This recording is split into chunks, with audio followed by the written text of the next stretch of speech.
Lights FM. All right, Jack, in for Cubby today, and it's a special day because one of our favorite guests has come back to visit us. You got very, very lucky. Gavin DeGraw joins us. Hello. Hi, Gavin. Good to see you again. Oh, it's really, really nice to see you. Thank you. You know, Same. not only just a couple of years, are we talking pandemic, where we didn't get to see each other in Yeah, person, right. but you've got a brand new album that's sounding absolutely beautiful, and Thanks you're out so there much. performing it and really reaching people. So Appreciate that. Well, thank you. tell us about this album. I find it so touching and personal. Well, the album's really a dedication to my folks. I know the whole world kind of got whooped for a couple of years together, as we all did through the pandemic and whatnot. And that all kind of came during and after the loss of my mom a few years earlier, and then my grandma a couple weeks after that, and then my granddad 6 months later, and then the pandemic hit, and then my dad got diagnosed, and I was trying to make this record before before we lost him, and so I really wanted to memorialize them and kind of make something a little bit permanent on their behalf and celebrate them and make a record dedicated to the people most important in my life and to the blue collar heroes in my life and in society as a whole. I think we don't celebrate them enough in general. I think we spend a lot of time. We celebrate a lot of ball players and actors and entertainers, and I think there's people who are more near and dear to us in our everyday life who I think deserve a song or two. So the record is dedicated to them. Yeah, it's really, really beautiful. And Gavin, you're originally from upstate New York, The right? Catskills, yep. Yeah. Catskill Mountains. Yeah, so again, an area that we know very, very well. Yeah, what part of the Catskills do you know? Well, I have relatives up in Oneonta, but no there's kidding. a little town called Roxbury that my relatives Never are been from. there. Oneonta, yeah. I've been. It's near Margaretville. Again, That I've been through. You have? Okay, because Yeah. we're talking like a town that doesn't even have a street light. That's how small Yeah. it is. Yeah, I've been through there. Yeah. Yeah, it's funny because when you say that you're from New York to people there, it's always New York City in their head. Yes. Yeah. But New York State is like Texas. It's the country, particularly once you drive a good hour and a half out of here and you start hitting those hills and you're like, oh, wow, I didn't know any of this was out here, It's just beautiful, rich, rolling Yeah, it's hills of beautiful. farmland, It's just as nice as it gets. There's no jobs, Yes, that's right. That's the issue, Jack. It Not would be unless you're living off the land and That's it. doing those type of things. That's it. Yeah. Do you miss the Catskills? Or you? I miss the people I know from up there. I miss the countryside up there. Yeah. The smell of the air up there. Just so many lakes, and it's just I miss the woods, But the economy has always been tough And it's where been I'm that way for a from, long time, Yeah, I mean, they had the. You've seen Dirty Dancing. We've all seen Dirty Dancing, right? So those decades and decades ago, that was really the area that I'm from. Is based on that specifically that area. But the hotel industry died and all that stuff died off, and the state built prisons up there. So there's three prisons in my hometown, and you kind of a good portion of that economy is the jail. So you Which got is an inmates. area we want to avoid, pretty much. Yeah, well, yeah, it's not the most tender of environments, But at the same time, it's necessary. You got to have jobs, and it just created an interesting undertone, socially. So. Gavin, I wanted to ask. You said you started the album before, members of your family passed away. Did that really just? How did you stop? Was it hard I didn't to start get it started again? No, I didn't start it before. There's songs on here that because it was over the course of a few years. My last record was out, I think, in 2015 when I dropped the last record, 15 or 16, and then in 17, my mom passed. So it was, so after that, once she passed, I wrote a song called Hero in My House. And I had been working on another song during that time, dedicated to my folks, called Freedom, dubbed Johnny's song, about my folks' life story, and how watching them go off to their sort of their daily war of working for a living, and documenting that, and then how me and my brother and sister and our friends would blow off steam in our teens. So I was writing that while my mom and dad were still alive. So it's over the course of years, and so I'll give you an example, right? I'll just tell you a little bit of story. So my father's name was John Wayne DeGraw. He worked for the New York State Department of Corrections at a Maxi Max prison. He drove an old Chevy pickup truck to pick up odd jobs in when he could. He had one album in that truck. It was a Willie Nelson record. It never came out. Mm-hmm. We were churchaholics, and church at least once a week, right? I'd tell people twice when God didn't listen, we'd go the second time that week. It'd be like, get to Monday, nothing changed. We'd go, we'll go back tomorrow. And so there was a lot of that stuff. And my mom, she was a nurse, and she signed up for the Army Reserves for college money. And they were also high school sweethearts. So I'll take you through a lyric just as an example of what the record's like. Okay. So as I said, my dad worked for the New York State Department of Corrections. John Wayne DeGraw is his name, but his actual first name was John, right? So Johnny's got a family of 5, and he works for the state. He got dead sitter piling high in an old Chevrolet. Willie on the dash playing tunes. Smells like grass because he's covered it in June. Picking up extra cash, mowing lawns with his kids. Stained sneakers walk through the church as they kneel down to pray, saying, please, Lord, have pity on us. Take our troubles away. These seeds that we're planting with you, we hope one day, O Lord, will come true. I remember even right now that look on his face. And then the chorus. So we'd get high and we'd ramble, get drunk and we'd gamble. Teenagers cruising at 75, singing Sweet Home Alabama. Stay out all damn weekend. Sundays are for sleep and nobody leaving this planet alive. Might as well enjoy your freedom. And the next verse, I talk about my mother, right? Ma says she's going to enlist and the Corps pays for school. They'll have more money they could work with if she just had the tools. John says what you think's best. I'll work doubles and make up the rest. Still drown in college debt. I'll never forgive or forget. So we'd get high, we'd ramble, get drunk, and we'd gamble. Teenagers cruising at 75, singing Sweet Home Alabama, et cetera, right? So it was, the songwriting took place during the time when I was watching all of these things happen, through the loss, after the loss, trying to get back to normal. COVID happened. Nothing's normal. Then I'm watching my father, and he really wanted me to make an album. He wanted to hear my music. And so then it became a race against time to finish the album while he was alive. And without exaggeration, I played him 3 songs when he was in the hospital. He came out, he was home for weeks. And then when the album was actually finished, I played him the whole album front to back. And within a half hour of me finishing playing him that record, leaving the house, he had a medical emergency and then had to be put on heavy drugs to kind of take him on that slow boat out over the course of the next day and a half. So I without planning it, I got to play him the record in the nick of time, literally in the nick of time. So that was a little bit of closure for me, having that opportunity to do that and share that with him, and memorialize him, in front of him. Yeah, it's heavy. It's really beautiful. It really is. Thank you for sharing with us. Because as I said, this is something we relate to, of course. Yeah. Unfortunately, the loss, the grief, and there's no, as you know, no time frame. It's just sure.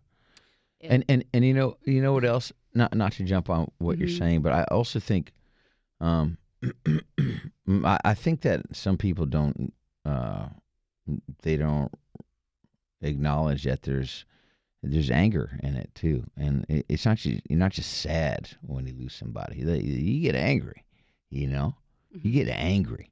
Yeah. But there's such a wave of emotions and such a varied amount of emotions and happening in these unpredictable ways and at these unpredictable times.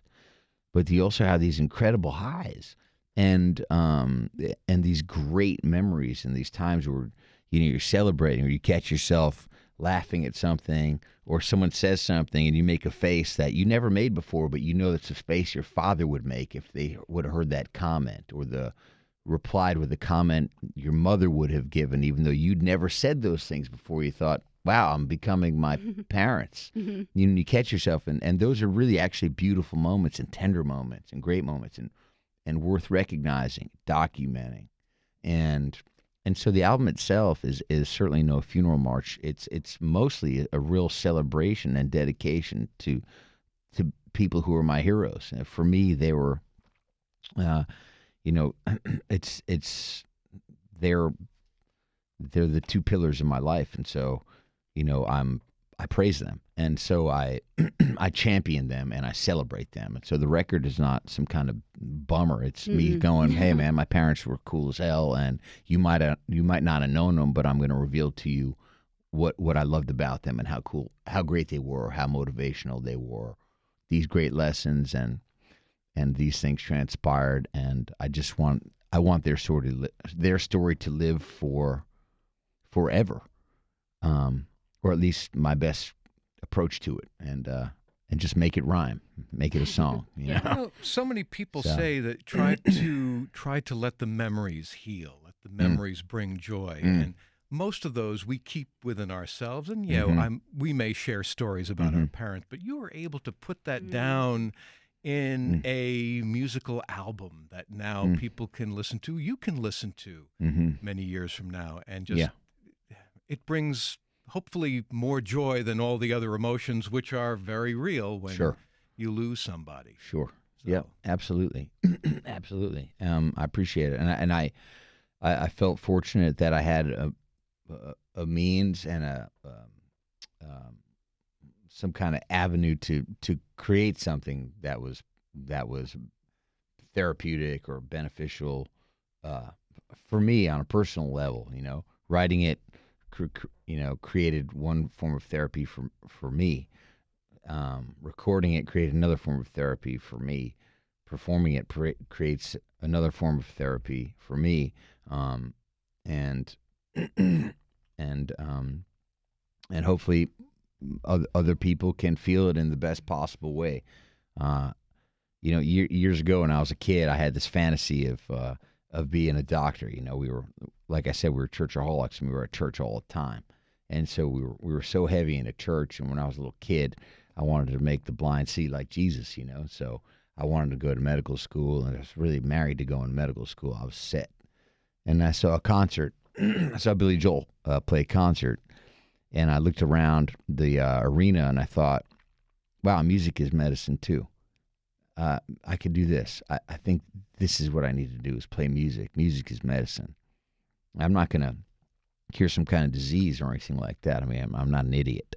But it definitely does provide some sort of medicine, some sort of therapy, some sort of healing. And that's my calling. And, hopefully this record, is there to serve people. Yeah, you're doing it. As you said, this is a celebration. Face the River absolutely. Is a beautiful, beautiful song. And there's Thank you for that. I mean, there's a lot of, I want to say upbeat, because as you said, we're, for sure, as always in your music, hopeful and upbeat and celebrating and touching and real. I think all the things that you want music to be, so that we have that connection, so that we're not alone with these feelings. Thank you. And I think it's important in general, just like any story, any book, any film. I'm not just going to write some song just to make people cry. You can't just tell the bad part of a story. Oh man, woe is me. This happened. Oh, that happened. Oh, I'm crying in my sleeve. You know, you can tell the story, reveal the things that are tough, but create a solution or create some resolve, give something hopeful, you know, and make it be triumphant.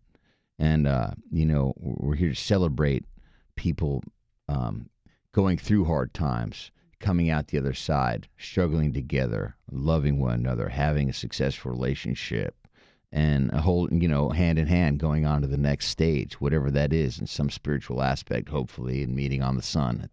And that's it. That's the way I view it. And audience is receiving it now because you're able to go out there and play for people, like I said, in person. Yay, because we've missed this for so long. Thank you. How does it feel sharing it with everyone? I think I think most people are like-minded in the way they're viewing things, wanting to get back to normal, and you know, enough is enough. Mm-hmm. You know, let's get back to living if we can, because you know, we're all going to die one day anyway. You may as well live while you can. So, and I think we're all pretty committed to that, and it's nice to see. It's nice to see. Definitely. Absolutely. You're going to play a song for us, but before we do, I do want to just want to ask about the bar. Oh, the bar. Okay. Yeah. On a lighter note. Here in Manhattan. Yeah. No, we don't have a bar here in New York City anymore. We did though. No, for a number of years we had a bar here in New York City. Not there anymore. No, not there anymore. I had plans after. Hey man, sorry, Jack. Yeah. Now where are we gonna man. go? Hey, look, man. I'd love to saturate you, my friend. But you know, it's. I won't take a rain check on that. But we did actually ended up getting in the bar business instead in Nashville, and my brother and I we opened a place called the Nashville Underground, and we were really fortunate in that my brother was a Craigslist-aholic, and from church to Craigslist. So he found a property online from his lazy boy couch here in Manhattan years ago. And he called me one day and he said, "Do you want to get in the bar business in Nashville?" And I said, "Absolutely not." And he said, "But I found a location." He kept going. Yeah. I said the answer is no. And he said, "You haven't heard the terms." I said, "What are the terms?" He told me the terms. He told me the location. It was right on Broadway in Nashville. And I said, "How much was it again?" He told me this and blah, this and that. I said, "For how many years is the lease?" This and that. I said, "All right, we're in the bar business in Nashville." So we signed our lease. We were 1,600 square feet.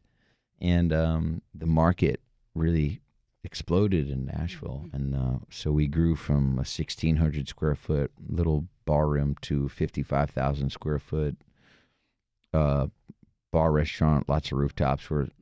I think we're the largest bar in the state of Tennessee.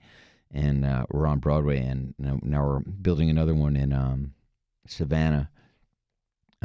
We just kind of got, I feel like we just kind of got lucky and just walked into a couple of opportunities we couldn't have planned for. Too. Yeah. Amazing. Nashville and Savannah. Oh man, two beautiful cities. Incredible towns. And you know, the location in Savannah is right on the River Street. Yep. There's a JW Marriott that a guy named Richard Kessler just developed. He's the man who started the Days Inn company, and he's a local guy. He took his money and he built a beautiful JW Marriott Kessler property right on the riverfront. And Savannah, I believe, is actually the second largest port in the United States. So it's really, really bustling. And across the street from that amazing development, he invested about $1 billion. There was a building that was vacant, and we walked out of breakfast one day, and we looked up, we said, "Why is that empty? We don't understand." And we were able to get a hold of it, and so now we're in the process of renovating it and building our facility out. Nice. So I feel like we got lucky, really lucky. Got a lot going on. Yeah, I mean, you know, I just feel like we just, you know, there's certain things you can't plan for, but I think seizing opportunity when it's presented to you is something that you just have to do, and sometimes you just stumble into it if you're open to it, and I don't know, I just felt like we just kind of tripped over it, honestly, you know, great. And I feel like the people maybe who were living there didn't see the opportunity because they're just too close to it. Right. It's almost like a pinstripe on a car. If there's a dent on the side of the car and there's a pinstripe going through it, well, if you get real close to that pinstripe and that dent and you walk down that car, you'll miss it. Mm-hmm. But if you step back, and get a full view, go, oh, I see that dent right there. But if you're too close to something, you won't even see that, It's got to be It's my right there. problem. I'm too close to the mirror in the morning. All right. So, Gavin, your album is Face the River. Yeah. And Face the River. if we want to see you, if you're going to be touring, what's the best way to keep in touch with you? How should we Just follow what you do? type in my name. That's it. Think Just old Gavin Google. DeGraw. Yeah. Gavin Just DeGraw, Gavin DeGraw. Instagram, That's Twitter, it. Yeah, Facebook. exactly. Yeah. So are you going to do a song for us? If you let me, for sure. Absolutely. Yeah, I'd love to. So this is my buddy Billy Norris on the guitar. Super talented friend of mine out of Clearwater, Florida. And he's going to accompany me. This song is about advice. And, if you ever find yourself kind of caught up in the rat race, a rat race of life, trying to get ahead and wondering, what am I doing all this for? Maybe you bought something you couldn't afford, and instead of enjoying that thing that you bought, you're spending all your time picking up OTs, trying to pay it off, and you don't even get to enjoy it. Speaking to all y'all out there who bought a boat and shouldn't have. Yeah, you're supposed to own your stuff. Your stuff isn't supposed to own you. So if you ever find yourself asking somebody for advice, hopefully older than you and smarter than you and who loves you, conversation might go a little bit like this here. Trying, I'm tired but I'm trying. This hill I've been climbing, oh, I can't see the top. Old man, can you help me understand why I'm on this planet? Do you know when to stop? Working for $1, oh, that's how you make a man feel broke. Working for $1, that's the only thing I know. Just driving old Ford, count blessings and praise the Lord.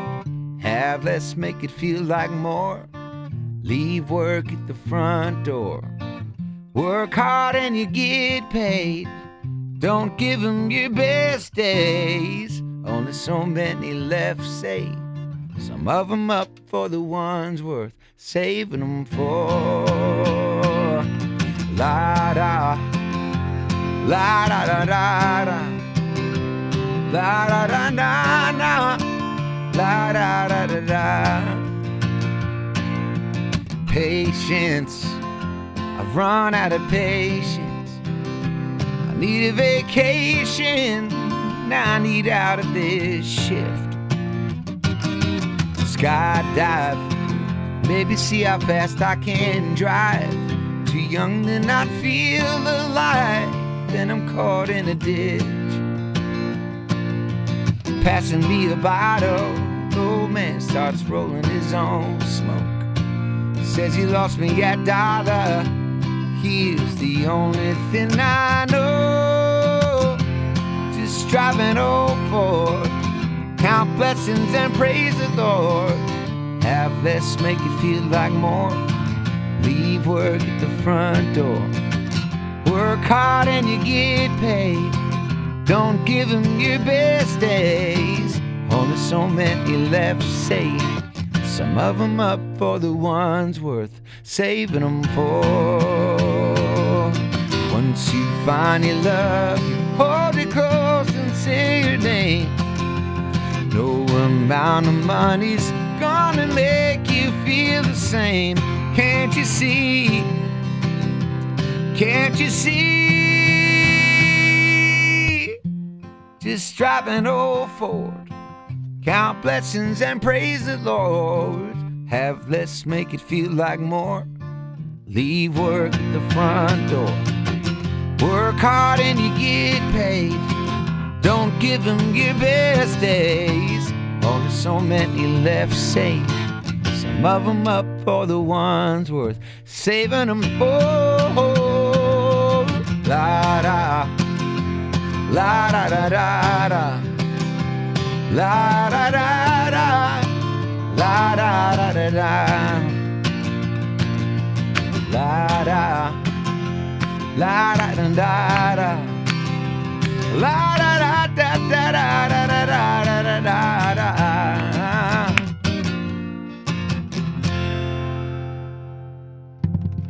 Beautiful. Rob, Billy, thank you so much. 106.7 Lights FM.